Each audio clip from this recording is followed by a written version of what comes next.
श्री सच्चिदानंद सद्गुरु साईनाथ महाराज की जय। सदा निम्बवृक्षस्य मूलाधिवासात् सुधाश्राविणं तेक्तमप्यप्रियन्तं तरुं कल्पवृक्षाधिकं साधयन्तं नमामीश्वरं सद्गुरुं साईनाथं। ಶ್ರೀ ಸಾಯಿ ಸಂದೇಶ. ನೀನು ದೇವರ ಸಮೀಪ ಯಾವಾಗಲೂ ಇರಬಯಸಿದರೆ ಸತತವೂ ಧ್ಯಾನ ತತ್ಪರನಾಗಿರಬೇಕು. ಧ್ಯಾನವೆಂದರೆ ಮನಸ್ಸನ್ನು ಆತ್ಮದಲ್ಲಿ ಸೇರಿಸಿ ಅವುಗಳನ್ನು ಏಕವಾಗಿಸುವುದು.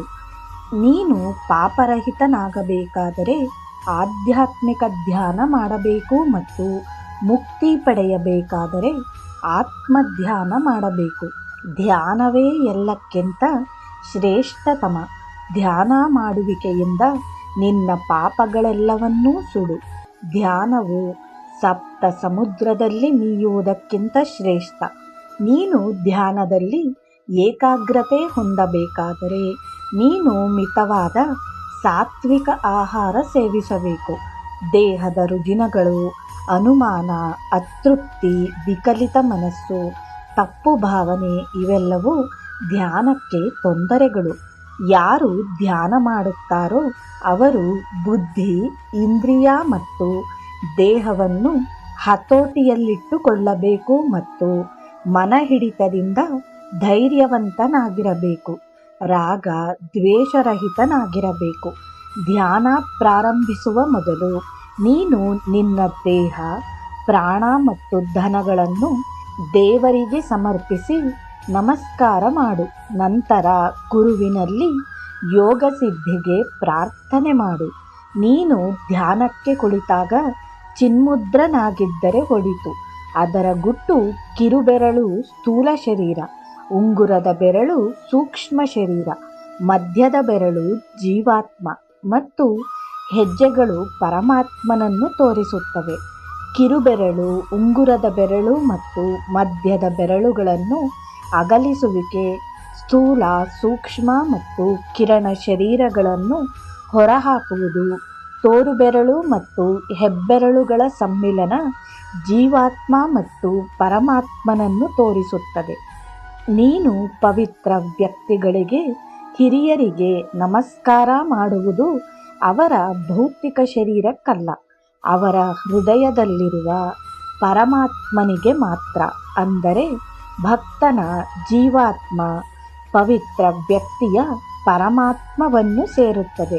ಕೈ ಜೋಡಿಸುವಿಕೆಯಿಂದ ನಮಸ್ಕಾರ ಮಾಡುವುದೂ ಸಹ ಜೀವಾತ್ಮ ಪರಮಾತ್ಮಗಳ ಸಮ್ಮಿಲನ. ಧ್ಯಾನಾವಸ್ಥೆಯು ಸಮಾಧಿ ಸ್ಥಾನದಿಂದ ಬಂದ ಮೇಲೆ ಬ್ರಹ್ಮನಲ್ಲಿರುತ್ತದೆ.